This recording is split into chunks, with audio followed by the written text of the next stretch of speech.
in fighting insurgency in the northeast as a clear testimony that Nigeria is capable of surmounting her internal and external security challenges. The Army Chief made this known in a message to the officers and men of the 27th Task Force Brigade, Buniyadi, Yobe State, during a Christmas lunch organized for the troops. I congratulate you for your... I want to urge you all to maintain the momentum and remain steadfast as we continue to professionally and responsibly carry out our constitutional roles. Meanwhile, the Nigerian military has been commended over its recent success in the fight against insurgency by taking over the Sambisa forest. Former military President General Ibrahim Babangida, in a statement, expressed delight over the successful operation of the military and saluted the courage and determination of all the security operatives for their sacrifice. General Babangida, while reaffirming his earlier stand that President Muhammadu Buhari and the military are capable of crushing all those challenging the territorial integrity of Nigeria, also paid tribute to all the fallen heroes for paying the supreme sacrifice in their efforts.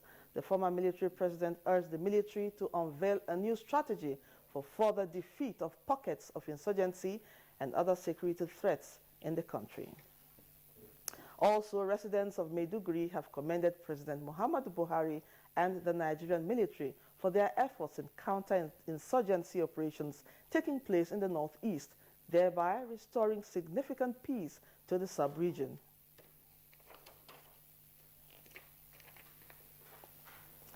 In the meantime, the wife of the president, Aisha Buhari, through her foundation, Future Assured, has donated cash and hampers to soldiers who sustained injuries in the counter-insurgency war and are on admission at 7th Division and University of Maiduguri Teaching Hospital. The wife of Borno State Governor, who is the chairperson of the committee on the distribution, made the presentation. We're here to commensurate with gallant soldiers, to wish them all the best and let them know that the battle is a collective team. We are always with them. We fish them out and return the peace that has been hitherto known to be with the Borno Empire. And now to other matters. Nigeria and Botswana are to strengthen bilateral relations in trade, agriculture, and democracy.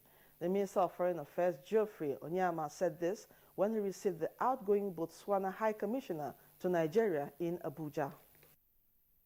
I think that because of his having been to Nigeria, Botswana and Botswanans know Nigeria better. We know Botswana better, and we hope to see the fruits of that. As you say, greater people-to-people contact, and greater trade between the two countries. But I think he's laid a solid foundation for that going forward. Proper planning, especially in the judicious utilization of the nation's resources, can help restore the lost glory of free and quality education in the country. This was the submission at the Government Secondary School Katsina Ala 2016 Special Forum for Old Boys of the college. During our time, there was no scholarship, there was no school fees and so on. So everything was a bit free. Problem has been discontinuity in policy. We've not consistently followed a path of development. Nigeria has great promise, and I believe that with time we'll achieve the greatest dreams that we have for our country. What the government can do now is, even if they cannot get back to the same condition of free education, the character building that we had in the past should be recaptured. And that's the news for now. Claire and Cliff will be back for more on Good Morning Nigeria after this break. If you hear a bomb explosion or gunshots of an active shooter, that might be a terror attack. At such times, always remember 3 action words: run, hide, report. Don't try to run towards the terror scene to save the situation, because there might be a second bomb blast or another attack. Run far away and take cover. Make sure you are safe first. Yes, it is in our nature to sympathize over the hurt, but remember, only trained personnel can help in such situations. When in a secured environment, promptly call relevant authorities and help will come. For anonymous reporting, call 09630-3250-5 or 0813-2222-106. If you see something, say something. Nigeria unite against terrorism. This message is brought to you by the Federal Ministry of Information and Culture. Hello, dear. You've got the first signs of a sore throat. Yes, and I'm afraid it could be signs of a sore throat. Don't you worry. Just act immediately, but not with non-medicated throat sweets. Take an expert product. Take Strepsils. Look at what it does to sore throat germs compared to a throat sweet. Strepsils not only stops the germs from multiplying, it even kills them. Thank you. Bye-bye, sore throat. Stop a sore throat early. Take Strepsils.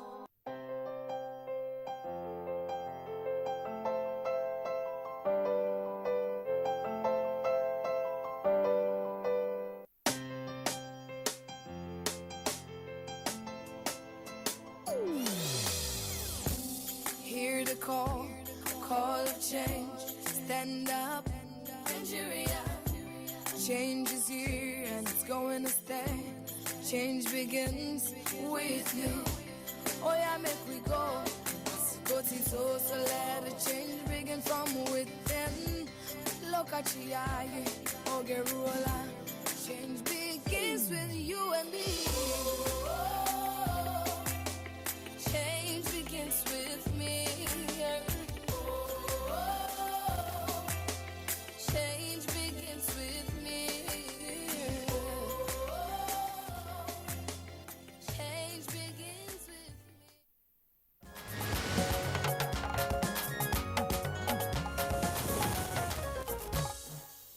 All right, change begins with you and me. Let's move on now to business news. And in it, Nigeria to auction treasury bills next week. And also coming up in the package, NNPC says crude reserves is now $37 billion.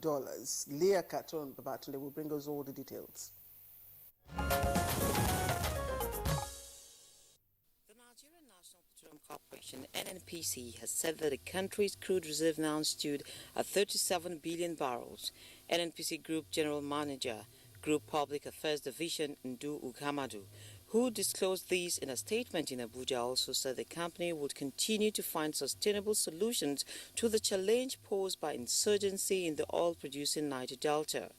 Ugamadu's statement came on a day the National Coordinator of Anti-Pipeline Vandalism and Product Adulteration, Mr. Nixon Ahanunu, told newsmen in Enugu that the depot in Enugu will soon commence operation. The federal government plans to issue 124.84 billion naira worth of treasury bills on Thursday, January 5, 2017. The bills will have maturities ranging from 3 months to 1 year. The Central Bank of Nigeria, CBN, will offer 28 billion naira in the 91-day bill, 42 billion naira in the 182-day bill, and 55.84 billion naira in the 364-day bill using the Dutch auction system. In a notice to dealers, the CBN expects all market dealers to submit bids on Wednesday, January 4, 2017. The nation's foreign exchange reserves have risen further to $25.4 billion according to the latest data obtained from the website of the Central Bank of Nigeria. In less than 1 week, the reserves rose by almost $300 million from $25.084 billion recorded on December 16, 2016 to $25.361 on December 22, 2016. This indicated that the foreign exchange reserves had risen to almost 4-month high. The last time the reserves recorded something close to this figure was on September 2, when it had a balance of $24.361 billion. The nation's fast depleting reserves had recorded $23.89 billion low on October 19. The reserves have dropped by 15.9% from last year, when they closed at $29.7 billion. At the end of November, the reserves stood at $24.77 billion, up from $23.95 billion on October 31. The CBN data showed that the foreign exchange reserves declined to $24.92 billion on September 14 from $25.11 billion on September 9. With Business News, I'm Leah Katung, Baba Tunde.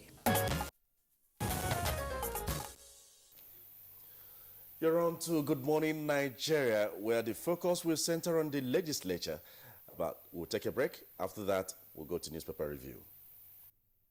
If you hear a bomb explosion or gunshots of an active shooter, that might be a terror attack.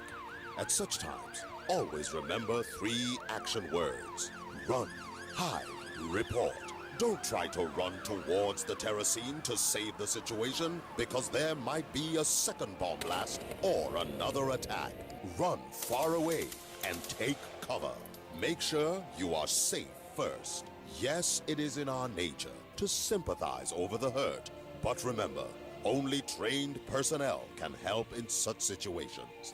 When in a secured environment, promptly call relevant authorities and help will come. For anonymous reporting, call 09630-3250-5 or 0813-2222-106. If you see something, say something. Nigeria unite against terrorism. This message is brought to you by the Federal Ministry of Information and Culture.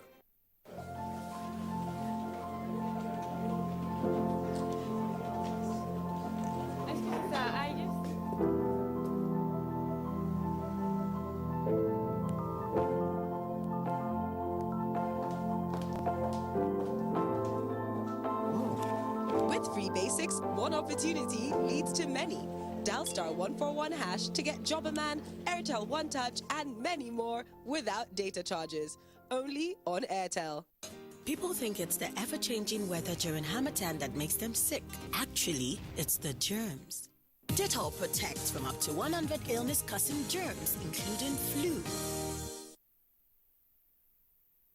Does your antiseptic liquid kill the germs that cause flu, diarrhea, typhoid? Dettol does. Dettol provides 10 times more protection versus leading competition. So why take a risk with your loved ones?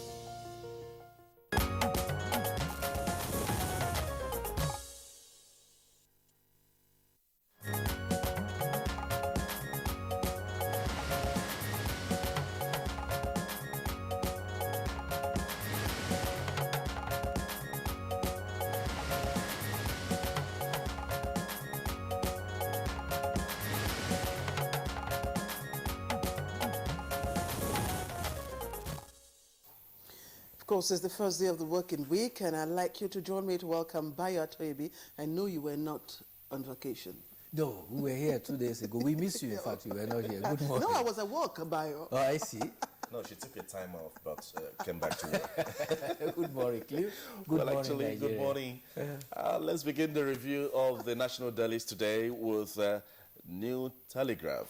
On New Telegraph, we have federal government stays local government share 4.97 trillion naira in 2016. Government saves 200 billion naira from 50,000 ghost workers. Presidency. With more details on page 7 of New Telegraph this morning. And below the masthead, we have Hamilton Hayes versus airlines to make return. Dana, Midview, Arik airpiece affected. And NCAA sanctions airline over delayed passengers' luggage. With details on page 4 of New Telegraph this morning. And we also have American billionaire Smith provides scholarship to Chibok school girls. We can see the Chibok girls, some of the 21 Chibok school girls freed by Boko Haram during the Christmas festival in Chibok, Borno State, on Monday. And the American billionaire, Mr. Robert Smith, who has provided a lifeline for them to go to school without charges anywhere. And also have arms scandal, panel recommends trial of ex-minister general over 5.71 billion naira, with details on page 5. And we have under the masthead some promotional items. Sultan rejects equal inheritance bill, with details on page 7. And follow-up Sambisa forest not end of insurgency, PDP. With details of that report on page 4. And we have, I ingested 45 grams of cocaine for 5 million naira. Suspect says at page 9 of New Telegraph this morning. And extortion, policeman shoots driver in the eye. With details of that report on page 8. And we also have Boko Haram report on Delhi Sun. On Delhi Sun, we'll have it in New Telegraph and Delhi Sun. Say, fears in Abuja as fleeing Boko Haram fighter is arrested. Buhari didn't say insurgency over presidency. And we suspect presence of terrorists in Plateau military. Claire, I'm sure you have some there. Yes, some very disturbing stories, Cliff, you just read, especially the one involving the policeman shooting the driver in the eye. That's very sad, very unfortunate indeed. But let's take a look at what's trending on the front page of the Blueprint.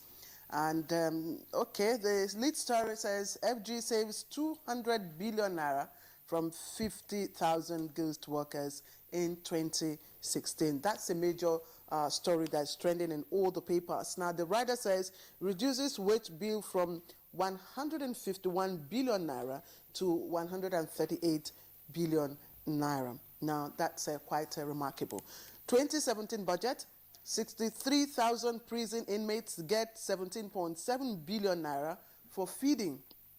Well, the details of that you can find on page 6. Now, there are other stories beneath that report. 20 billion naira for new prisons and repairs, 1 billion naira on new vehicles, 621 million naira for fuel, and of course it can't end recession. That's an expert analysis there. Just trending at the bottom, Kanu suspends director, 9 others over fraud. You can find out more about this story on page 15. Now, the major picture story today for me is the one on the front page of the Blueprint. And that says, I see Bayo nodding his head in agreement. Bayo will get to you soon, very soon. And this picture story, and it's also on the front page of the Daily Sun, is a picture of the Borno State Governor, Kashim Shettima, receiving a thank you gift from Glory Dama. And that's on behalf of the 21 Chibok schoolgirls freed by Boko Haram in October 2016. This, of course, happened when the governor hosted them, that's the Chibok schoolgirls, on Boxing Day. Of course, we see there the Senate Majority Leader, Senator Mohammed Ali Ndume, and others, of course, Claire, watching. also of interest, is another picture story on Daily Sun relating to Boko Haram fighter who fled Sambisa Forest after his arrest, by the Abuja Municipal Area Council marshals. So we'll have to be alert and look out for these criminals. Indeed. Let me quickly finish with the Blueprint now. Just a little, below the nameplate, you have 10% Nigerians know HIV/AIDS status, and this coming from NACA. Details of that on page 14. Now, 5-year-old rescued from 80 feet well in Lagos. Details of that on page 15. Arik Air fined 6 million naira for violating passengers' rights. Arik Air fined 6 million naira for violating passengers' rights. Probably we're beginning to get somewhere. Kogi okays 2 billion naira for ex-political appointees. That is on page 16. Bayo, very interesting stories. Yes, very interesting stories. I almost don't know where to begin, but let's start from the Chibok girls. They were hosted by the Borno State Governor, and they also showed the appreciation for the care they have been given since their return in October.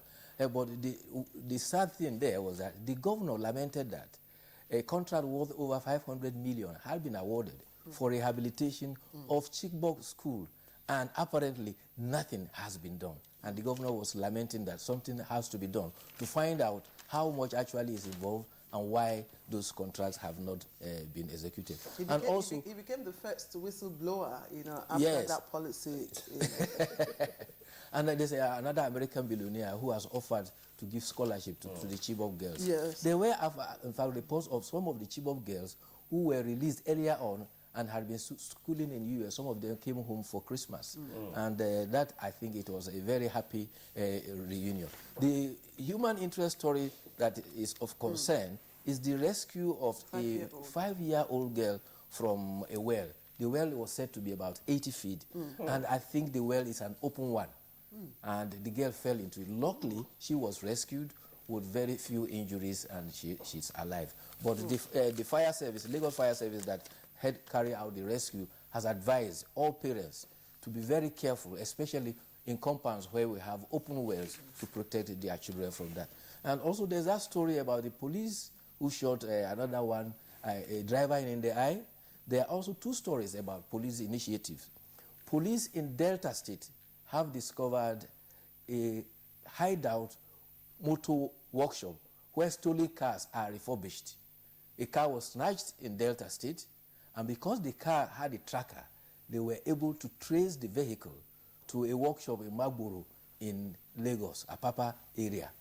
And there they found 16 other exotic cars where it is a hideout for the workshop, and they changed the color of the cars they steal and even the internal decoration, so much so that if your car is stolen and you see it, you won't recognize it. So the police were able to discover that. The second one was another undercover policewoman who got information about a kidnap attempt in Ogun State, and he joined the kidnap group until they understudied the kidnappers, and they eventually picked the kidnappers on the authority of the Commissioner of Police just before they struck. And guess what it was? The kidnappers had observed that the man who is a businessman and deals in electrical appliances has a driver who comes to pick his son to school every morning. But because he doesn't have a security man, the driver leaves the baby and the son in the car and goes to close the gate before he drives off. So the man has stationed himself to kidnap the boy when the driver drives out, leave the boy in the car, and goes to close the gate. He had a motorcyclist park by so that he would escape. But before they could carry out the trick, the police swapped on them. And he revealed that he was actually planning to demand 10 million, and he was hoping that he would negotiate and get 3 million. So the police are making some the police must receive kudos for that, because that's exactly what will inspire Nigerians' confidence, to give information and all that. If and they talking could carry about such the Hamatan haze, in fact, some flights have been cancelled. Flights meant to have left Abuja about 2 p.m. For Sokoto had to be cancelled because of poor weather. But those ones that were going to Lagos were lucky. After 20 minutes of delay, they were able to land. But there are 2 conflicting reports. Some say that the international airlines are not affected because on board they have facilities that enables them to land. Another expert also said that our local airlines also have the same facilities. But the challenge is not landing in a hazy environment, but not having lightning for taxiing. And that actually is their challenge. That should be correct, Bayo. Because you can't take that away. An international airport like that of Abuja only has 1 runway.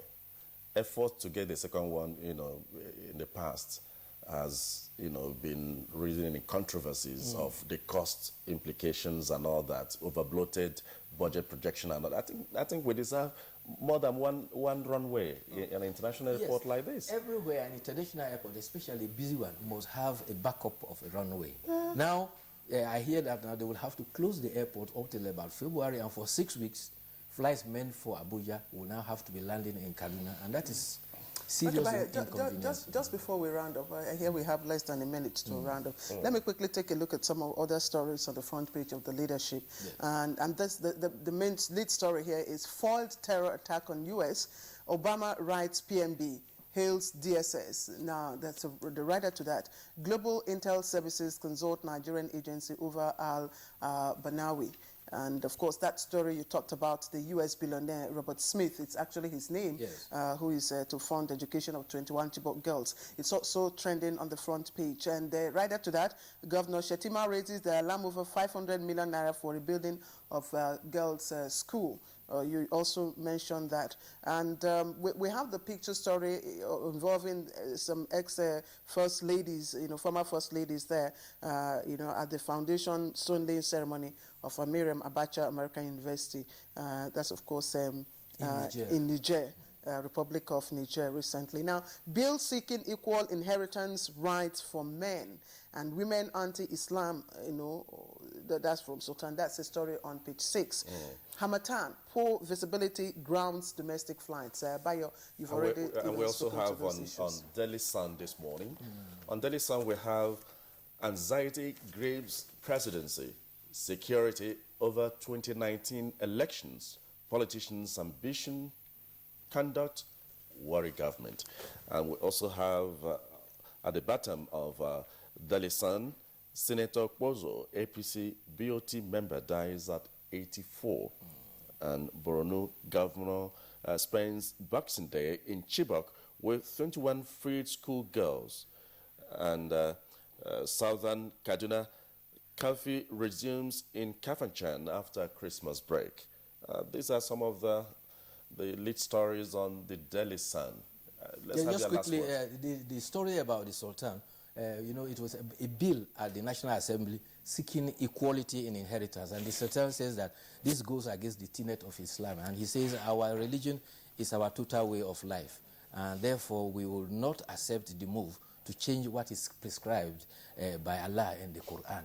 The inheritance that is proposed is for equal for male child and female child. And even they have a proposal that in the instances of divorce, the custody of the children should go to the woman, except where there are indications that she will not be able to conduct. And this is personal law.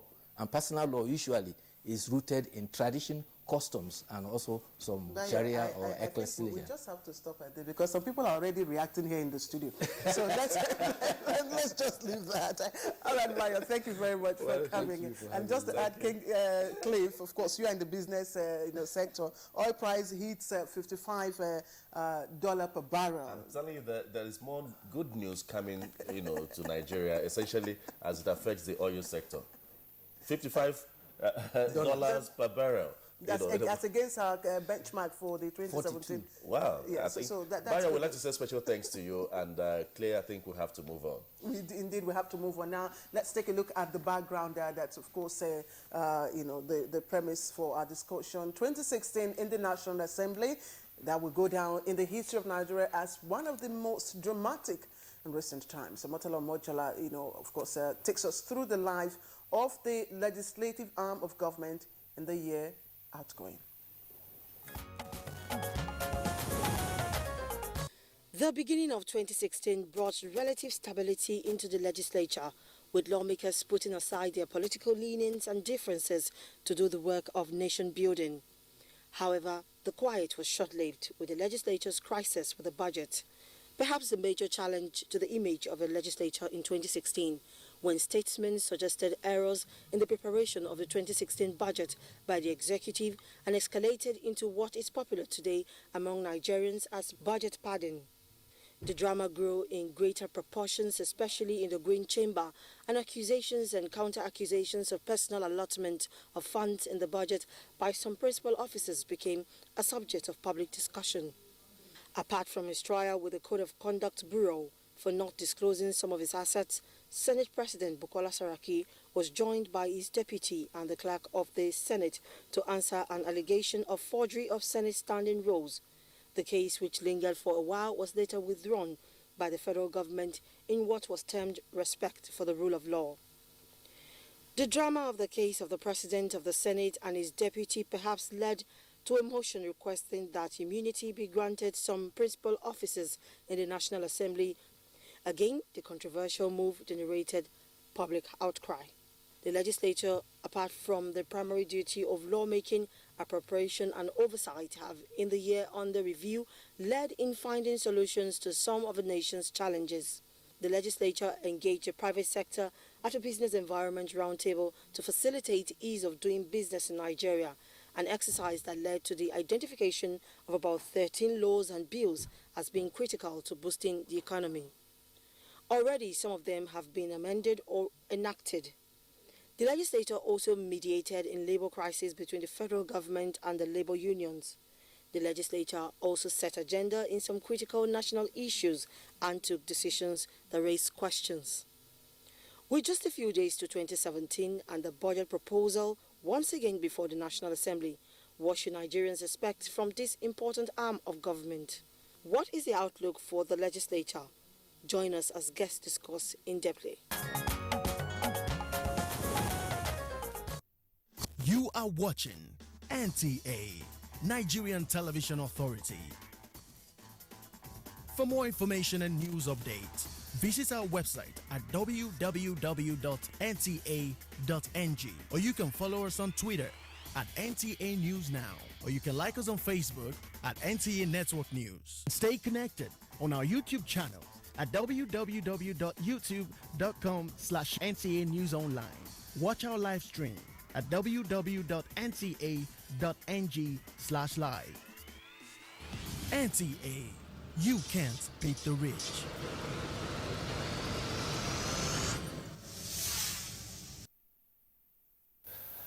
As we focus on the legislature in Nigeria, we are being joined by the Chairman, Senate Committee on Media and Publicity, on Media and Public Affairs, Senator Sabi Abdullahi.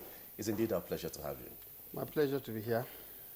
And also we have in the studio the Majority Whip of the House of Representatives, Honorable Ado Dogowa. He needs no introduction, but it's our pleasure to have you join us. It's my pleasure being here. Thank you and good morning, Nigerians.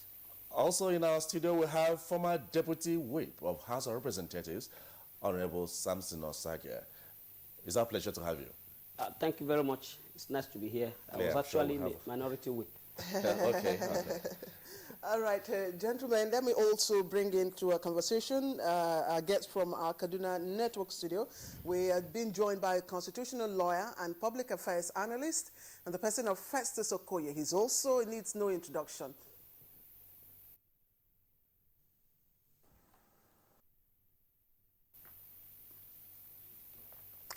All right, and we also have from our Benin Network Center, Dr. Osawaru Konzwa. He's also a public affairs analyst. Dr. Konzwa, it's our pleasure to have you with us. Good morning. Well, all right, Cliff? Yes, we'll kick off now because when we talk about the legislature, is an interesting area and arm, that will elicit some interest of members of the public, and you know that. And when we talk about the legislature, what really comes to your mind? Looking at the passing year, the 8th Assembly, and how has it shaped governance in Nigeria? Well, thank you very much. Good morning, Nigerians. I think first let's put things in context. The legislature or the legislative arm is one of the arms of government in a democracy. And in our constitutional democracy, the legislature represents the voice, the heart of democracy. And so on this note, surely the 8th Assembly, rising from lessons of the past assemblies, have surely told Nigerians that this assembly will be different.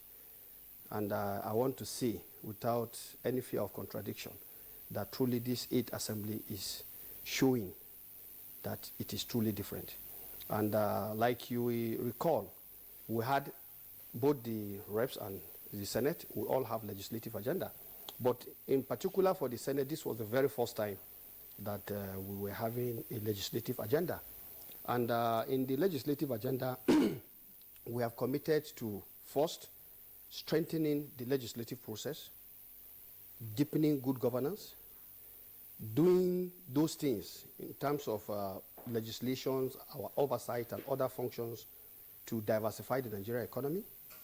We have also committed to reforming the budget process, and we have also committed to completing some of the bills that have been long-standing, like the PIB and also the constitutional amendment, in a manner that has surely shown that we are different from what has been happening.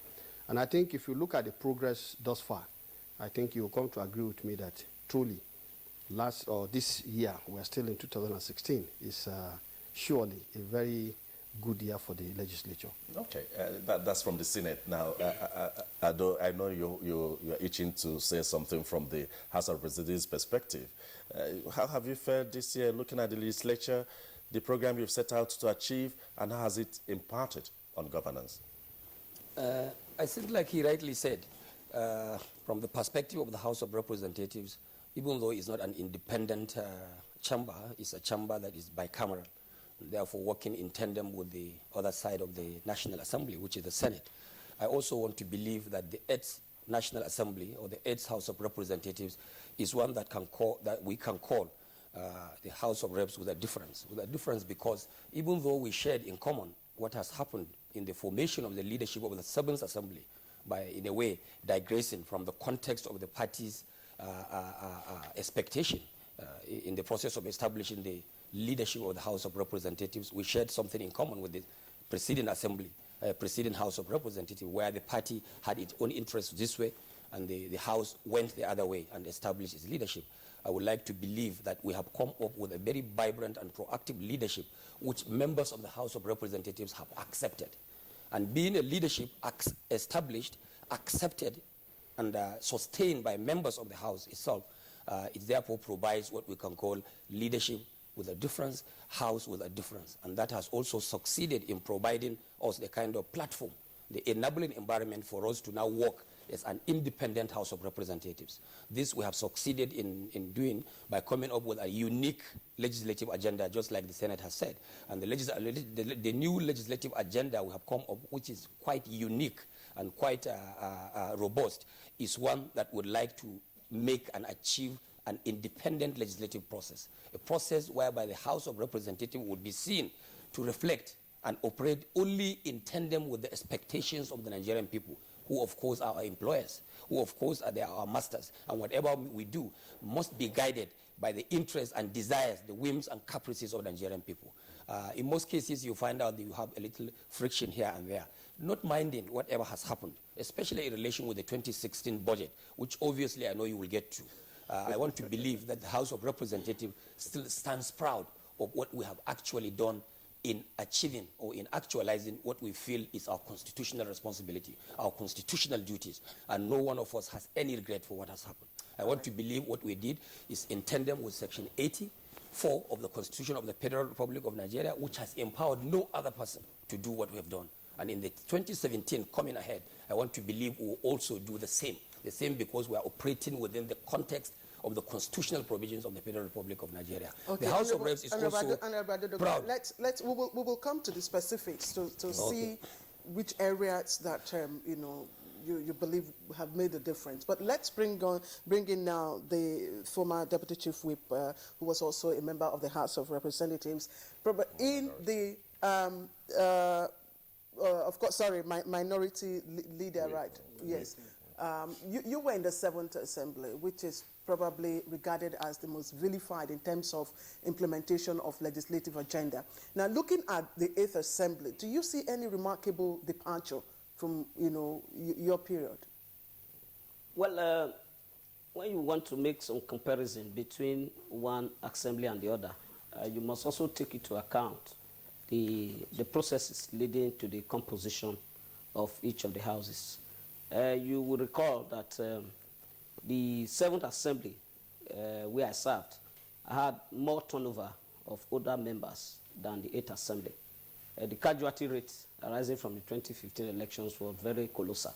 So to that extent, the 8th Assembly appeared to have generated almost a new template of working on their constitutional mandate, because Section 4 gives the legislature the right to the power to make law for the other peace and good governance. So if you notice the trajectory that the 8th Assembly is following, even though some experiences has been drawn from that of the 7th Assembly, you're going to notice that given the turnover rate of members, the 8th Assembly is more or less populated by more of new members. And that, again, has made the House to a trajectory which is obviously different from what the 7th Assembly was doing. But for the purpose of pursuing the mandate of the legislature, before this program, I had the opportunity to go through some specific assignments that they have carried out in the course of the year. And I was marveled that a good number of issues have been discussed, which shows, too, that outside of what the public thinks of what the National Assembly and the House does, they have been committed to addressing a few issues on the economy, on health, on education. You need to know. You cannot get to know unless you go into the specific details.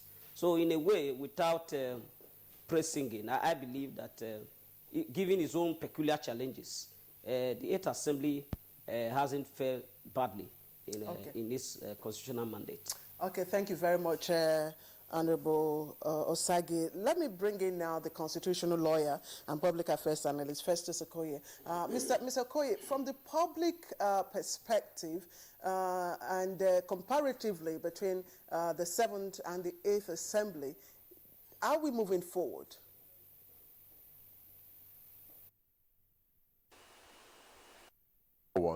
This is because you can see that the 8th Assembly spent too much time before it settled down because of the issue of a leadership crisis within both the Senate and the House of Representatives. So they spent so much time going to court, trying to establish their own independence, and this also made issues slightly difficult for them. But I think that if you look at 2016, you can see that they have relatively settled down. They are now beginning to set the template for what will definitely happen in 2017. Because I have seen that they are moving forward with the issue of constitutional amendment. They are moving forward with the issue of amending the Electoral Act 2010 as amended. And they are also beginning to look at some of the laws that impede the doing of business in Nigeria. But you know that as of today, things are very, very difficult, and the issue of representation is key to what they are doing. But I think that the greatest challenge we have is that up to this particular moment, the legislature or the Senate and the House of Representatives and the different state assemblies have failed to really educate Nigerians, enlighten Nigerians on their constitutional mandate. This is because up to this particular moment, they still concentrate on the issue of trying to go and provide constituency services in terms of the things that the executive ought to do to their members. Principally and fundamentally, the Constitution has underlined the work of the legislature, which is to make laws for the peace and good governance of this country, to deal with the issue of appropriation, deal with the issue of oversight, deal with the issue of representation, and also confirm some of the appointments made by the president.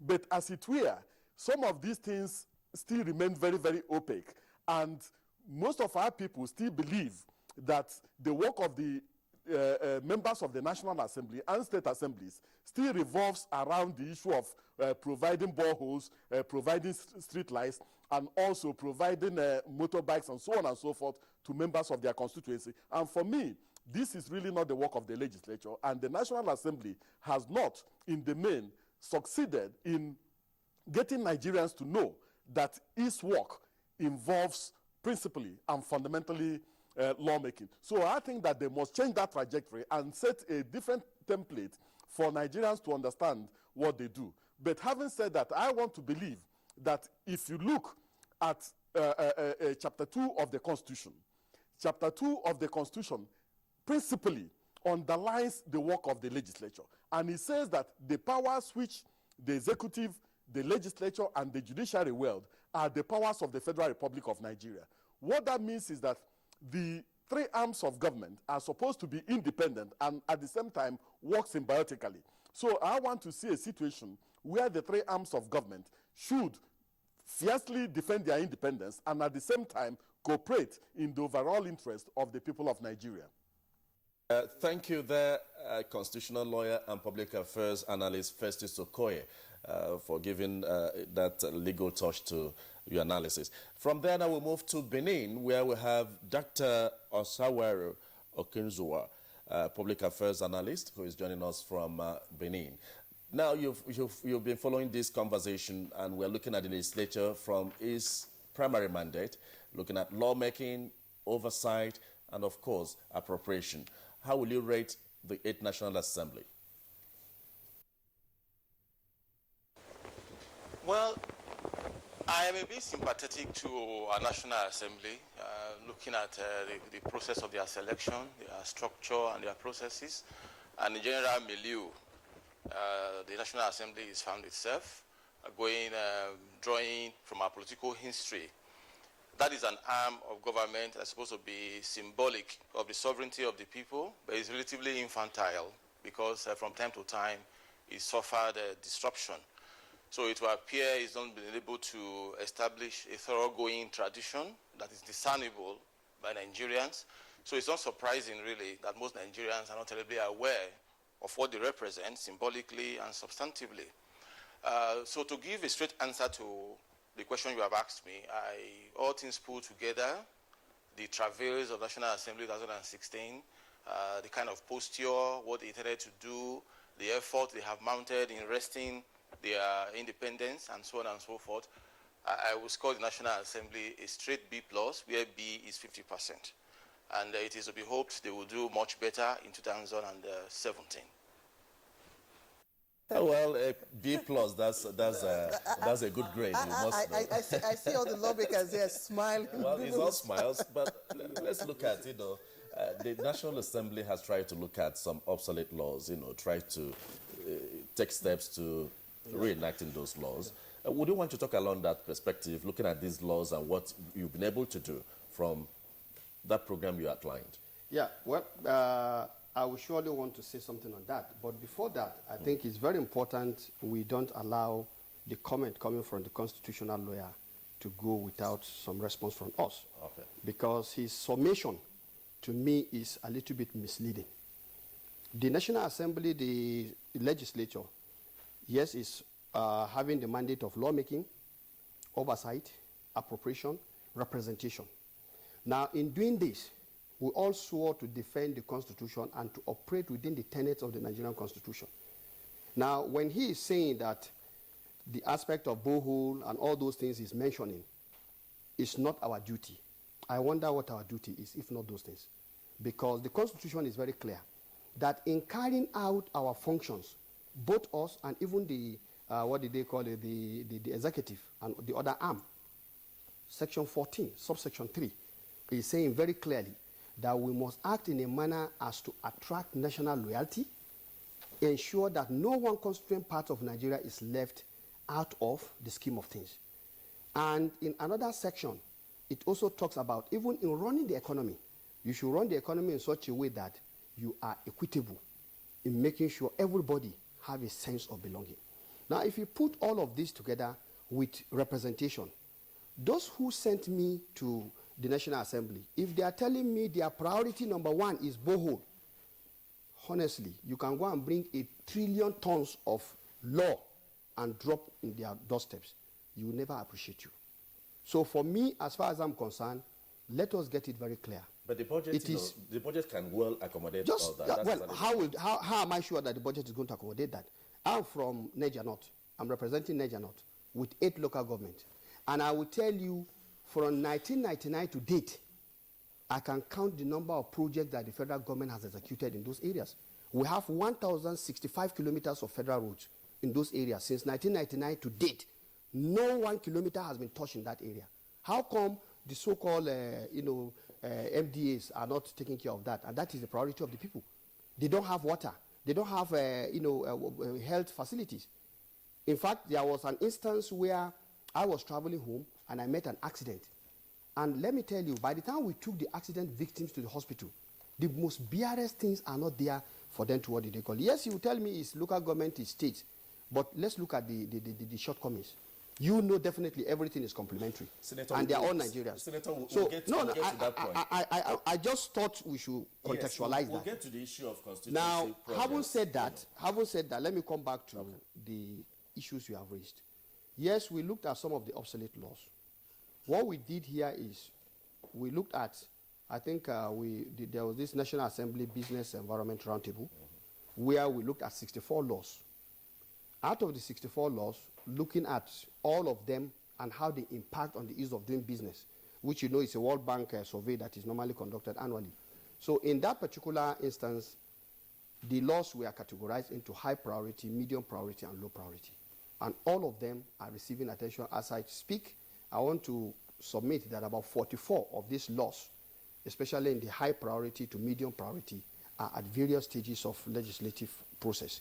But of note, the Nigerian Railway, if you remember, was 1940, pre-independence. It was a law enacted pre-independence. But that law has been passed. I think it's been sent to the House of Reps for concurrence.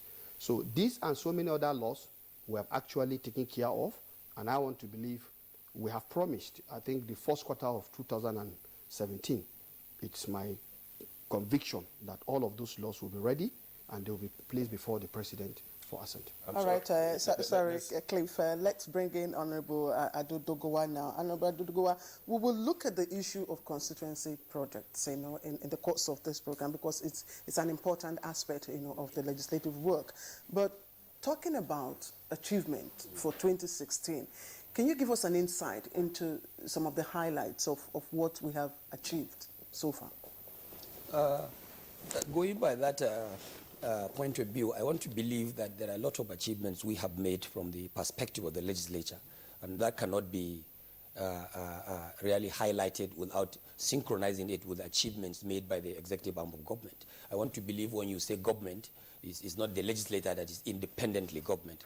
And I believe also executive arm of government alone could not form government. You can only have government within a democratic context when you have the three arms of government working in synergy and producing results. So I want to say, by way of answering your question, that whatever we have on ground now, by way of achievement, whether in the area of education, in the area of infrastructure, and in the most important area we have all believed that we have succeeded, the area of provision of security for the land, is a collective responsibility of these three arms of government, and most notably the National Assembly, because even the executive arm of government will not be expected to function when funds have not been provided for them to function. So the security aspect of the Nigerian context now, the security aspect of which we all believe that we have made a success in it, is something that has come from the ponding process. Let me just say something. My question is with regards to the mandate, your legislative duty as lawmakers. Yes. Yes. What have you achieved? Of course, that's what I'm trying to portray. Yes. In the House of Representatives. Clear, you must get it right. You cannot single-handedly isolate one of our functions and assess our performance. Senator Abdullahi talked about laws. What you must believe is that when you are talking of making laws, law-making process, clear, it's not the only duty of the National Assembly. And even when you mean law-making, even the Appropriation Act, which I was making reference to, is a law-making process. The Appropriation Act is a law. So it's a fundamental duty of the National Assembly to provide ways and manners in which funds of the Federation will be spent. So I want to now agree. I want to make a point by saying that we are responsible for whatever success that has been collectively achieved by the Nigerian government, but especially in the area of security. The leadership of the House of Representatives did set up a committee that looked at laws, articulated certain bills that was put before the House of Representatives. Good, I understand the point you are making. Yes. But what I want to clearly say, in essence, is that law-making process is a systemic process under an institution. So you will not expect to assess or evaluate our performance on the basis of like maybe a block molding industry or a flour mill, where you will be able to count the number of bags we made okay, let me rephrase my question. Or the number of blocks you make, or the number of blocks you make in a day. This is a legislative process. And when you are talking about a legislative process, making laws undergoes through several stages. And you cannot at an instant begin to assess how many laws we have made. There are several laws that were made at various stages. Okay. And at one stage, that law will stand at that point. For instance, when you have concluded your own side from the House of Representatives, you still have to wait for the concurrence. In the context of separation of powers, you also have to wait for the presidency, for the president to accentuate. In the context of separation of powers, yes, what laws have you made in 2016 that have added value to the lives of Nigerians? Can you give us highlights of those laws? Okay, thank you for this question again. Let me first of all go back to why you don't want me to go. The appropriation law, which is a yearly business, an annual business that we must have to make to even enhance good governance of the Federation. So I'm regarding it as the most important. Yes, it's the most important aspect of the legislature.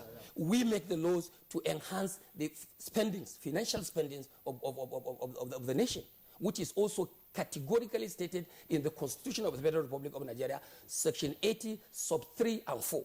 No funds of the federations or no funds of the consolidated revenue account of the Federation shall be spent except in the manner prescribed by the National Assembly. So Appropriation Act is a law and we have successfully been making these laws. We have made the 2016 law. The supplementary provisions provided or advanced by the executive arm of government had been attended to. So this is just one. And when you want to look at other conventional laws, we are proud to tell you that the PIB is now in the process. The PIB is one important economic bill that we must have to address, and we are doing our best to make sure that we have brought up this legal framework to now equate with the global operations, global happenings in the oil sector. The existing law we have in the oil industry existed as far back as 1969. And certainly that law is obsolete. We are doing our best to be able to promulgate a new law that will reflect the current situations around the globe. And look at also some other amendments that have been provided attached to the Appropriation Act. We have successfully addressed those ones. Issues to do with the establishment of there are so many establishment of security agencies like the National Peace Corps Agency Establishment Act is one important bill that we have succeeded in addressing, and it is now before the president for accent. There are so many other things that we have done by way of lawmaking, but I want to believe that most of the laws we have succeeded in making are at various stages of legislative process. Maybe you want to get the number? Okay, fine. Maybe you want to get the number? Well, let me say that as of today, there are 144 bills that have crossed to that third stage of passage. And by the time we come back from holidays by January 10th, I want to assure you the first quarter, you will see so many bills going to Mr. President for assent. Now, I think the PIB bill he talked about, it is now at the third reading stage. Okay. And this is the farthest. In fact, it has never even gone for public hearing before. But it has gone for public hearing in the National Assembly, and the report has been laid back, and this has been considered. Now, what we are waiting for, I think, is the concurrence, like you said, because in all of this, when they finish their own component, they must bring it to the Senate for concurrence. When the Senate finishes, it must be taken to the reps for concurrence. But let me add here that we have reformed the way we work. We have tried as much as possible to reduce the frictions that exist. And so to that extent, the committees in the reps and the committees in the Senate, they are always working together. So that by the time you see a bill coming back to both chambers, it is actually a bill that has been harmonized. So that is why the conference committee, which usually is to be set up after the two chambers have passed whatever they have, usually is having a lesser work to do because there is no much friction. Well, so these are new things that we have introduced in ensuring that the National Assembly is more efficient and effective in the discharge of its constitutional duty. What other issue? It was quite disturbing when we talked about the budget padding saga. But Nigerians, still wonder why the Senate was not really involved or did not, receive the spotlight in terms of budget. But does it mean that nothing transpired? In the first instance, let's even ask ourselves. You see, Nigerians are entitled to their opinion. Yes. And for me, I was in public service, and I'm in the legislature today. Let me say it very clearly. The statement, budget padding, as far as I'm concerned, still remains a misnomer. Because the National Assembly has the responsibility of looking at the budget. When it is laid before the National Assembly, as Mr. President has just done, it's a proposal. And when you bring a proposal to somebody, the word proposal means it is something that is inchoate, it's still in the process of being formed.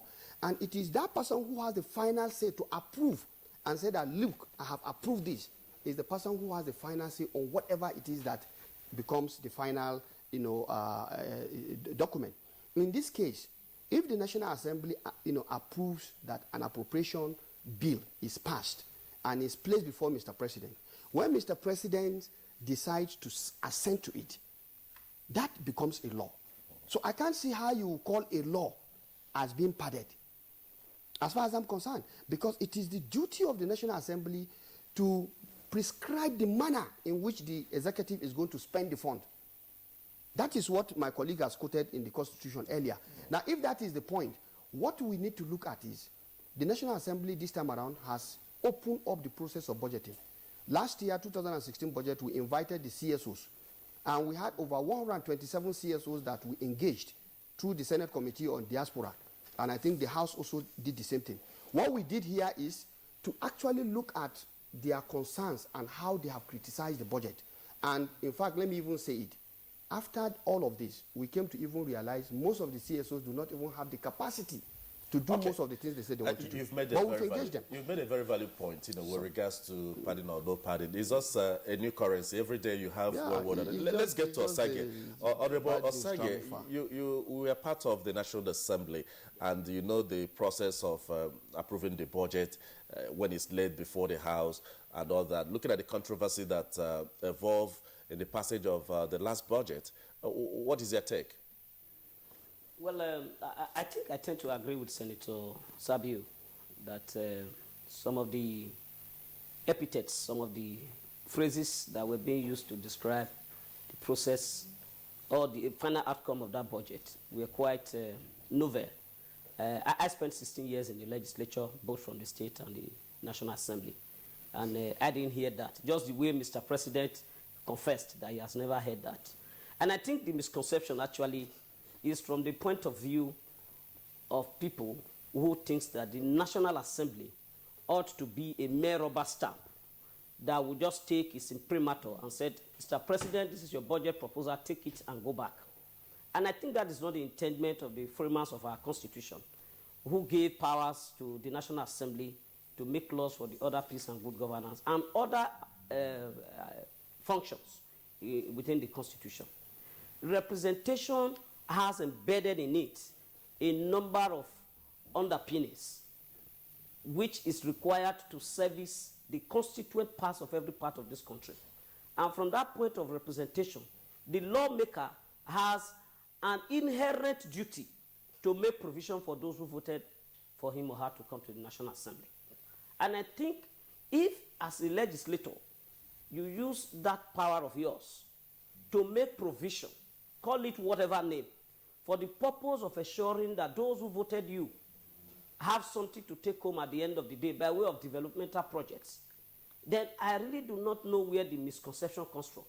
So, and if that is what they call padding, then I think those who are challenging the power of the National Assembly to do surgical operations on budget proposals, because the proposals that are brought to the National Assembly were not brought in by angels. They were brought in by members in the executive organ of government. The bureaucrats are the ones that prepare the budget. And then you now take the budget to the legislator, who are politicians representing different segments of the country. And then you don't expect them to look into it. For example, I give you a critical instance. By 2008, when the Ministry of Niger Delta Affairs was formed by the then President Yar'Adua, 50 billion naira was set aside as take-off budget for that ministry. Out of that 50 billion naira, 32 billion was split into different projects for the states of the Niger Delta. 18 billion was taken as lump sum for other projects. And with our eagle eyes as members of the Committee on Niger Delta, we said that cannot be. We must break it down into line items for the purpose of development for the Niger Delta states. Will anybody have said that what we did in that circumstance was wrong? It couldn't have been wrong, because that is the whole essence of the doctrine of separation of power, which has embedded in it the doctrine of checks and balances.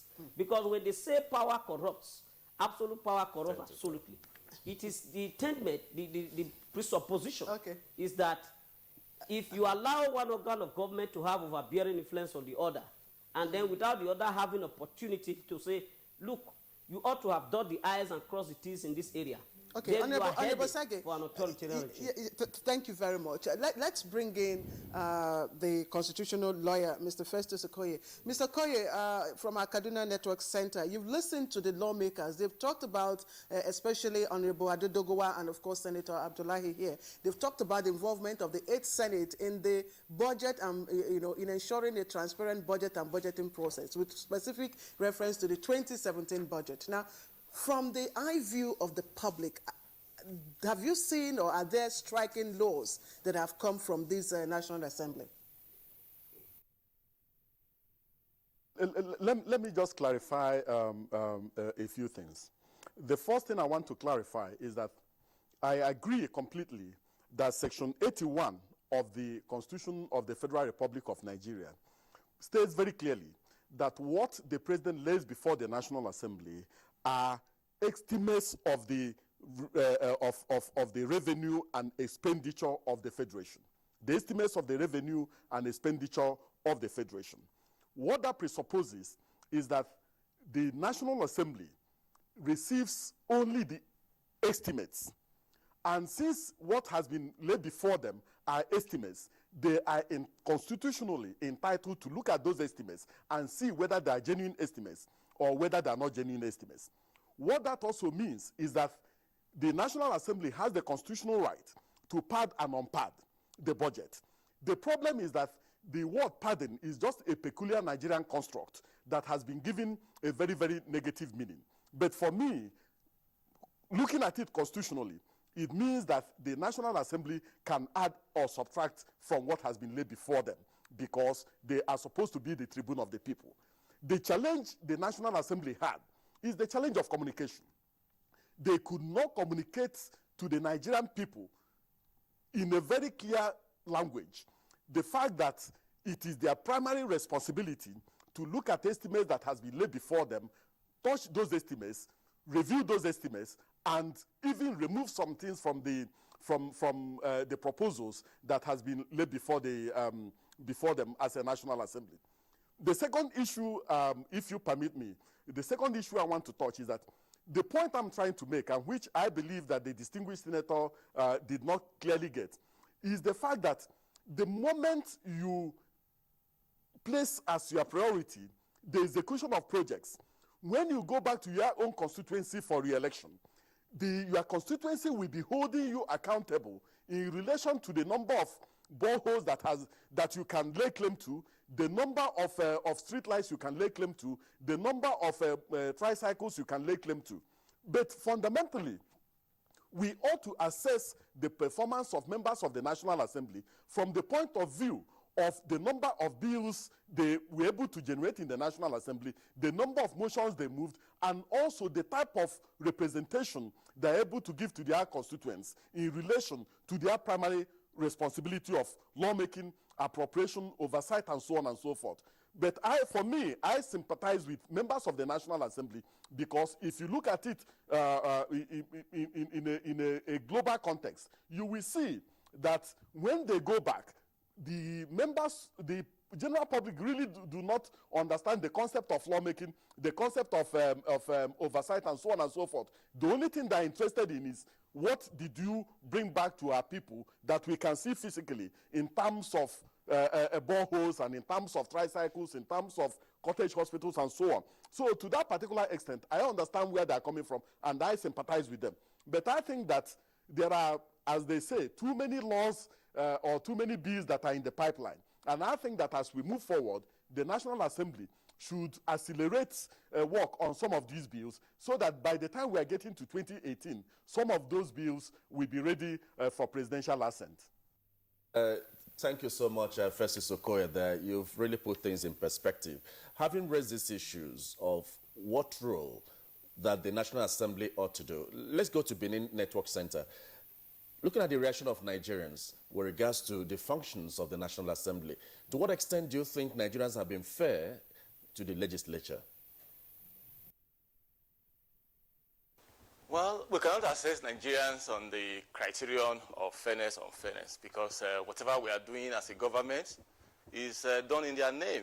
So they are the bosses and they can assess any person they have elected or employed to that extent. But the issue of perception is very, very strong. Just like Barrister Okoye has said in Kaduna, the communication process is not very, very thorough. And then because most people see the National Assembly as an abstract body, not necessarily a kind of deliberative machine for national policy that's supposed to churn out beneficial legislation and so on, the perception is that most of the people in the National Assembly are idle. And they are generally parasites on Nigerians. That is an unfortunate thing, but communication can help that along the road. And this issue of consistency project and so on. Well, it is true that we are practicing a presidential model down, but taking a purist attitude towards it will not help us. Because Nigeria has peculiarities. These peculiarities are not necessarily morbid. They are just some kind of distinctions that set us apart, things that define us as Nigerians. And then if you take our stage of development as well, we couldn't say we want to transport what is done elsewhere here to fit very snugly. We'll be doing our people a disservice. For me, I believe the concept of constituency project, if it is well implemented, will be a kind of Nigerian invention and addition to democratic practice all over the world, especially developing countries. Because if I am in a village where I don't have water to drink, I don't have electricity, and the person I have voted to go and represent me in the National Assembly comes back to me at the end of the 4th year to be telling me how much grammar he spoke on the floor of the National Assembly, I probably should be baffled at him.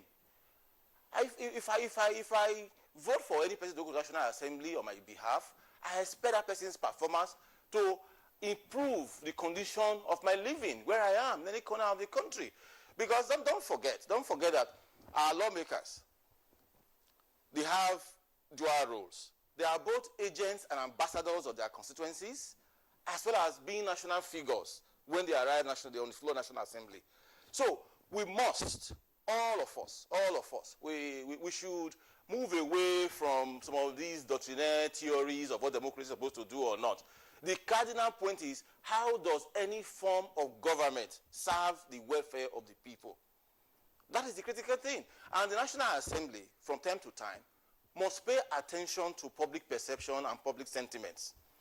That's also very important, because the work they seem to do to a person who is not well exposed, a person who is not well grounded in CVs and so on, really looks abstract, really. I couldn't agree more with our compatriot from House of Representatives that the government is supposed to be one piece. Now, the National Assembly is supposed to take greater responsibility because it is the generator of the orbit for other arms of government. Without the National Assembly, the executive arm of government will not have anything to rest on. Our laws and the legislation coming from National Assembly is always the template, to use the word that has been very recurrent here, that will form the base of other people's work. So we will need at all times a vibrant National Assembly. We need to encourage our National Assembly members. We need to fortify our National Assembly as a symbol and substance of our democracy. We need to see them as up and doing. And currently in Nigeria, people are talking about recession. Economists tell us do, and people feel it. So we want to see our National Assembly members actively engaged in trying to improve our condition, making sure they hold the executive to account at all times. If for any reason they approve, say, 10 naira, and the performance on ground is less than 8 naira, they should be asking what happened to the remaining 2. So people want to see National Assembly really engage on their behalf on issues that bother them, that influence their welfare. I think if they succeed in doing that, they will become a very popular National Assembly. And then most of these views, anger, and I even say cynicism that far outpace the kind of constraints the National Assembly faces and so on will be a thing of the past, or will greatly reduced. Mr. Conswat, thank you very much. You've touched on a very, very important point in this conversation, and that, of course, brings us to the issue of oversighting. And Honorable Adodogowa, this is probably one area where Nigerians might score the legislature very low. So in 2017, are we going to see any strategy to oil the wheel? Thank you. Before we get to that, I think it's going to be important for me to give a small rider to what the Senator has just responded to your questions on the issue of pardon. I want to believe the issue of pardon cannot be concluded here without my voice added to it. You asked him a very good question, that why was it that they have not had any hula baloo from the Senate? It was all about the House of Representatives. That's a fine question. Fine question, because I believe Nigerians must be told that in a process that is supposed to be carried under a dual system, a system whereby we operate a bicameral legislature, and whatever comes out of the National Assembly is a product of these 2 chambers of the National Assembly, then whatever you might have had echoing, shouting in one single chamber, and the other chamber does not pick it up, then that reduces it to nonsense. I want to say without any fear of contradiction that the saga, the pardon saga that has transpired specifically in the House of Representatives, without being re-echoed in the Senate, confirms to the fact that the senators we have in the Federal Republic of Nigeria, no one of them was illiterate. No one of them was ignorant of the lawmaking process. Unfortunately, in the House of Representatives, we had one who was not only illiterate, he was like a renegade, somebody that does not even understand the principles of lawmaking as far as appropriation is concerned. Yes, let me put it right. Let me put it clear. Let me just put you. That in the House of Representatives, what has happened was exactly what has been concurred by the Senate. And there was no point in time where any one of us, either a leader or a member of the House of Representatives, partook in any process ulterior to what we were supposed to have done constitutionally. We have done what was constitutionally right for us, and not at any point had cornered the document you call appropriation somewhere outside the chamber or outside the committee process where one of us or any one of us has added anything you may wish to answer my then question. Let me also go back to the issue of communication. One of the public analysts was raising the issue of it's like we are lacking in terms of communication. That reminds me of my university days when I was a media student.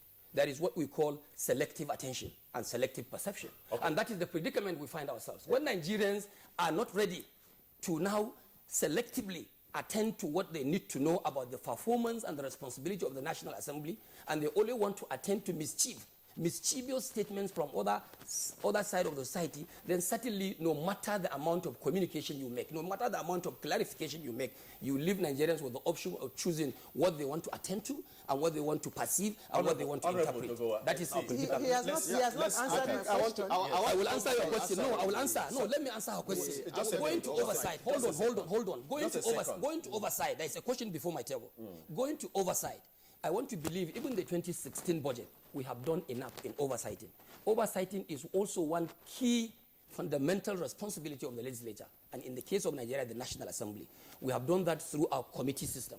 And I want to believe by the report we are receiving from our very vibrant and proactive committee headships and committee memberships, that the legislature is doing its best in trying to make sure that funds that have been appropriated in the Appropriation Act 2016 have been utilized for the purposes for which they were appropriated for. Right. And I also want to believe we'll be more proactive, especially when we go by the legislative agenda of the 8th National Assembly. By 2017, more of such oversight, more of such supervision, more of such whistleblowing as per agencies will continue. Just before we move forward, I'd just like to appeal to you to be very brief in your responses, because we are closing home now and we have other segments that we must. You can't be brief. Let me come to Senator Abdullahi.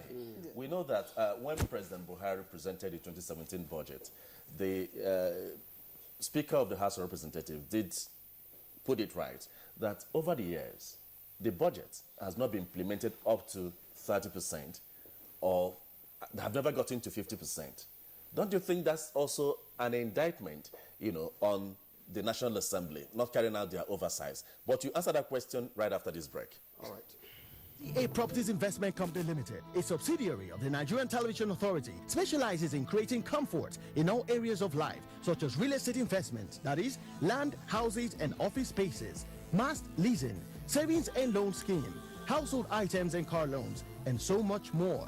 Other informations and entertainment services include Property in Style, a TV program that airs on the network service of the NTA, and also Property Connect, a nationwide magazine. Our priority is to bridge poverty gaps and sustain quality welfare of our clients. Partner with us and watch us help you grow. Pay us a visit today at the NTA headquarters permanent site, Area 11 Gariki, Abuja, or our Lagos office at number 15 Awolowo Road, Ikoyi, Lagos. For more information, visit our website on www.ntaproperties.com.ng, or you can email us on ntapeak2000@yahoo.com. Call us on 080-2316-3474 or 080-6939-5185 or 070-3189-0555. NTA Properties Investment Company Limited. The much needed help at your doorstep. It's that time of the year when we appreciate all those that meant so much to us. Our sponsors, our clients, governments at all levels, corporate bodies, advertisers, religious bodies, civil society groups, businesses, and above all, you, our esteemed viewer. Together, we made 2015 great. Together, we shall make 2016 even greater.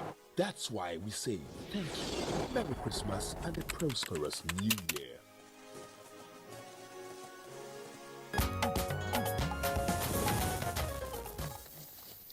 Right, if you've just joined us, you're right on time to, of course, watch the concluding part of our conversation. And we're looking at the 8th National Assembly in the year 2016. And Senator Abdullahi would like to comment on the issue of oversight quickly, just before we take our tweets. Well, like you said, oversight is one of the very important, functions the members of National Assembly performs. And let me add here that we have carried out several oversight functions. And of note is the fact that it was through oversight that we realized the TSC, that was a good policy and was introduced, was a platform through which some people were ripping Nigeria off. And I think through the motions that we raised in the chamber of the National Senate, we were able to actually save over 5 billion for Nigeria because there was some rip-off. Now, it was also through oversight that we were able to detect the fact that the waivers being given to some people to import rice was being abused. And here we are able to see that the country was losing over 400 billion as a result of such things. And measures are now being put in place to take care of that. In fact, there is a bill that has gone for first reading. As soon as we resume, we'll be going for second reading on tax incentive management. Now, the other aspect is that it was through oversight that we realized what was happening in the IDP, which led to the issue having to do with the SGF and so on and so forth. This was all on oversight. So I think let's put it in perspective that I think what my colleague said earlier, maybe the issue of selective attention is what we are suffering from. But the National Assembly has conducted several aspects of its businesses that are impactful on Nigerians, that have helped to actually stop certain leakages, to stop certain abuses, and maybe they've gone unnoticed. But I must say that we have been communicating effectively. We do public hearings on most of these issues, through which a lot of these things are communicated. The media are all in our functions, and we also do media briefing. We tell Nigerians what is happening, and in fact, even here, what we are doing is communicating to Nigerians what we are doing. So we've been doing much of it, and I think it's very important that we take note of that. All right. Actually, we wanted to know if the Speaker's comments of the under-implementation of the budget. Yeah, the under-implementation, let me take that. Just 1 minute, let me take that. Please, I think we need to understand, it is not the National Assembly that implements or executes the budget. Ours is what we passed, is the executive that actually does the implementation. And ours is to go into oversight. Now, what we have realized is that when it comes to releasing funds, it is the executive that releases funds. Okay, we'll take it from there. This is where the issues are. Let's get Nigerians into this conversation because they've been responding to the conversation here. And we have the twist from Dele Jack Solomon saying the 8th Assembly failed to fight internal corruption cases, but swiftly indict and investigate externally alleged cases of corruption. Let me take this other tweet that's coming from Mike Anyankwo. And Mike tweets, legislature in 2016 was weak and confused for obvious reasons. We want a proactive, robust, and people-oriented legislation in 2017. All right. And we also have from Ibeneme Dominic, there is no significant improvement. We still have 95% selfish people disoriented, money bags, paying bills to feed themselves alone. And Dele Jack Solomon tweets, the National Assembly had been a hub of political controversies. However, it has done well, rejection of presidential and borough bills. Now, this one says, padding is one thing, the House of Representatives is number one. And Dogowa, you are looking very padded. That's crazy. Well, the next tweet comes from TFK. TFK says, the head of the House of Representatives said padding is not a crime. How do we juxtapose this with morality? And Abdulrazak Adewale tweets, and this question is for Senate Media Chairman. What is the state of Safety Bill 2016, which is to protect and provide safe environment for workers? And we also have another from Festus, which says that The legislature has been involved in many controversies in 2016, and Nigerians don't have confidence in the officers and must make amends in 2017. And Frat Chinonso tweets, I must commend the National Assembly for abolishing post-UTME exam, as that has helped in ameliorating the stress intending students suffer. And Abdul Razak Adewale says, why do we have delays in commitment of the SP Nigeria to openness? All right. Whatever that means. Okay, now we have another tweet coming in from Abdul Razak Adewale. It says, what are the reasons for constituency projects when the major function is to legislate, appropriate, monitor, checkmate, and oversight? And we have from Festus Akimbowaye, says legislators should work overtime to enact laws that will be beneficial to Nigerians and not their selfish interests as they did in 2016. And Nasiru Hassan tweets, National Assembly should, as a matter of urgency, to make laws that will reduce poverty of Nigerians and stop rivalry with the executive. And of course, Ibn Eme, the last we'll take in this tweet here, is talking on the constituency project, I think. Can you hear this lawmaker? Can't he urge his governor or local government chairman to be up and doing? He should go and head in course too. Well, I think there is one point we should just note. Respond to. Yes. When you look at all of these tweets, great points raised by Nigerians, and it's their right to do so. But you see, we fail to realize one thing.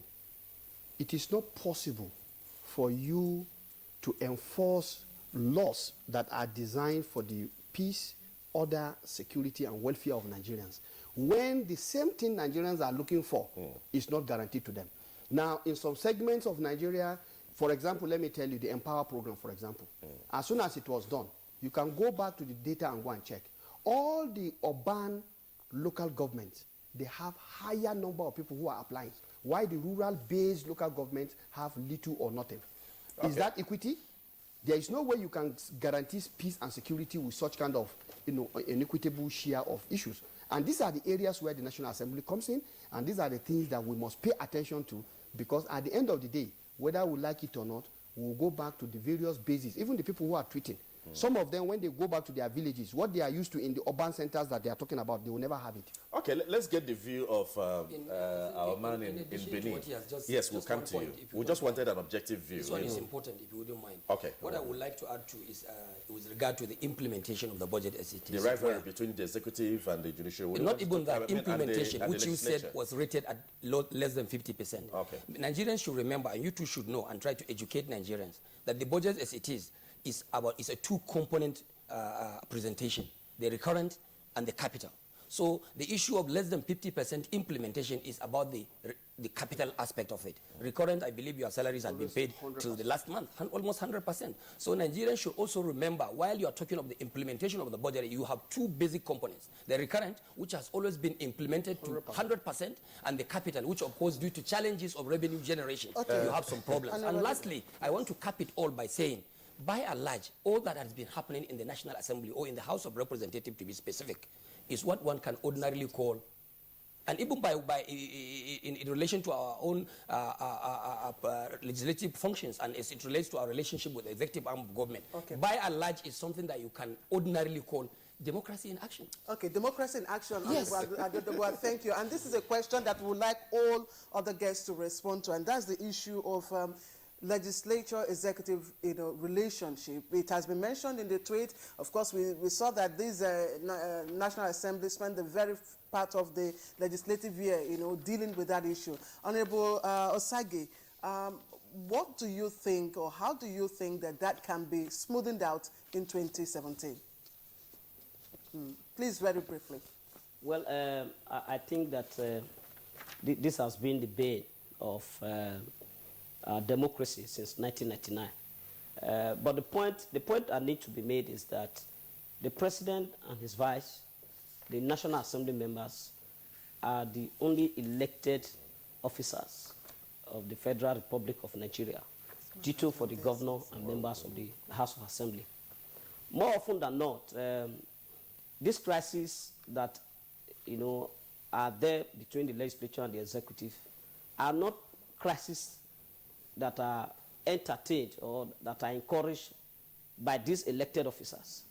Usually when the president assumes office and he appoints ministers and special advisors, these crises are usually the product of the kind of advice he gets, because there is no president, there is no chief executive elected with members of the National Assembly that will not appreciate the fact that those elected with him to make laws also have a duty to their respective constituencies and also a duty to the Nigerian state. Okay. Okay.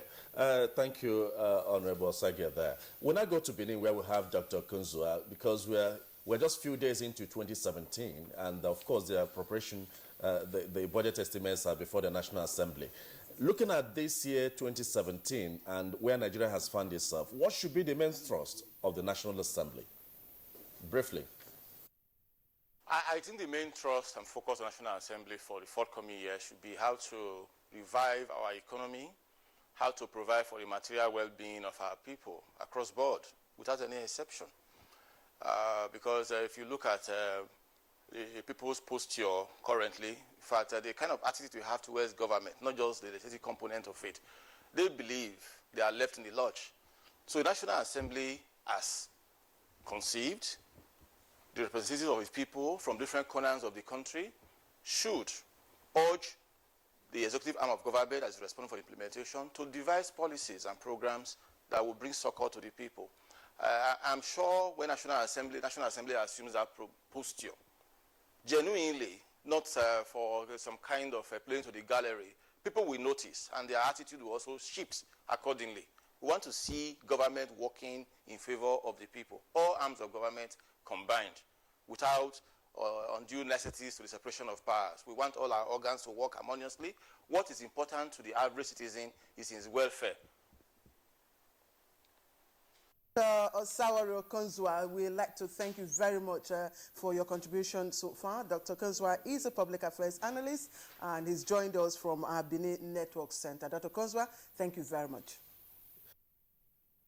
Thank you. Mr. Sokoye, we're talking about the main thrust of the National Assembly. What would be your roadmap for them? I believe, let me state it very clearly, that Part 2 of the Constitution of the Federal Republic of Nigeria lists the powers of the executive, the legislature, and the judiciary as the powers of the Federal Republic of Nigeria. What that presupposes is that all the organs of government, all of them, are supposed to work both symbiotically and at the same time separately. What that means also is that they must cooperate with each other in executing and seeing to the implementation of the fundamental objectives and directive principles of state policy. That is one.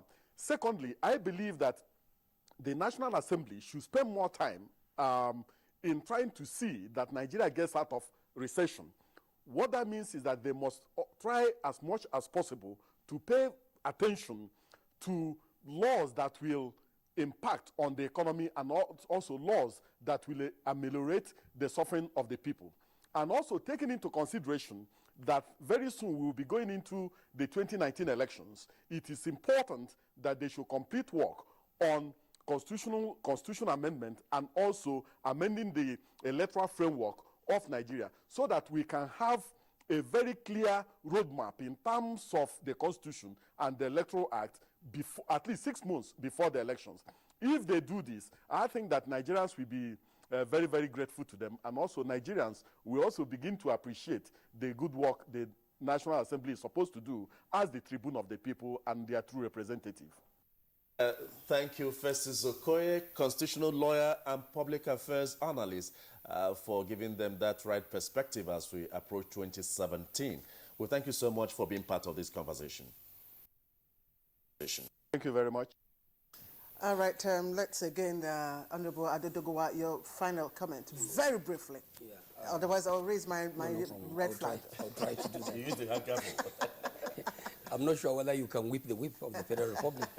I just want to make a point clear that looking forward into 2017, I want to believe that we have a lot of legislative initiatives which have come up in a way that will now synergize in a better form with the executive arm of government. Most of these rigors, some of these crises that we have faced in the 2016 budget, which all of you are witness to, I want to believe are very unlikely to come up again, because that is what we now call, we have now set a new precedence, a precedence that will now had established a pre-budgetary relationship between the House, between the National Assembly and the executive arm of government too.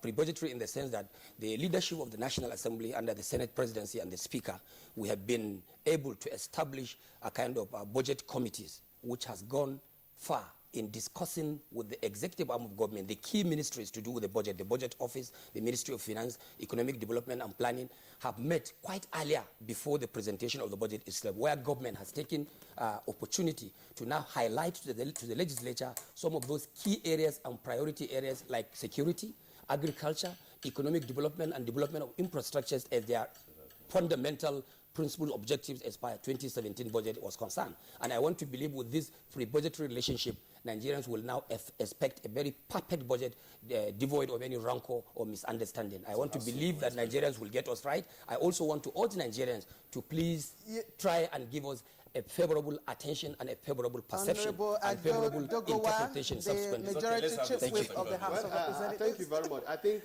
he has said it all, and what is important for me to add here is that, yes, with respect to 2017, by the end of the first quarter, I want to assure Nigerians that those bills that we call the recession bills will be completed. There are 11 of them that we have penciled out, for which if we passed into law, we know we help the ease of doing business, we help the economy.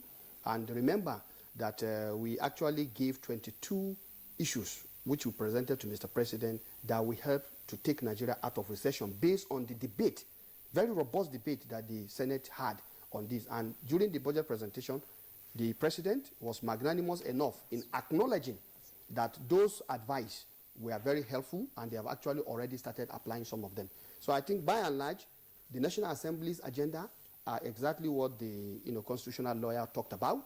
And I want to say that all of these things by the end of the first quarter 2017, the Constitution will surely be ready. The Senate has already completed its own. What we were just waiting for was the House of Rep. They've done their retreat. When we come back, the conference committee will harmonize everything, and this will take precedent. Then the electoral reform, that one also, actually, we've started the debate. We stopped at clause 19. And why we stopped was to allow people to go back during this break and to consult on the next issues, because they are a little bit controversial. All right, Senator, distinguished Senator Sabi Abdullahi, I'd like to thank you very much for keeping to time. I'd also like to thank my very good friend, Honorable... For also keeping to time. And for your contributions. Your last word, Honorable Samson Osage, what's your advice to the 8th Assembly in 2017? Well, my last words for the National Assembly is to continue in the tradition of being proactive, particularly with respect to issues of the economy. Of course, we are all witnesses to the biting economic conditions of our great country. And I believe that an early passage of the 2017 bill will go a long way to assuage the biting economic reception that Nigerians are currently going through. And again, they must continue to engage with the executive, particularly the President, who I believe will appreciate the need for a collaborative effort between the National Assembly and the Presidency. Okay.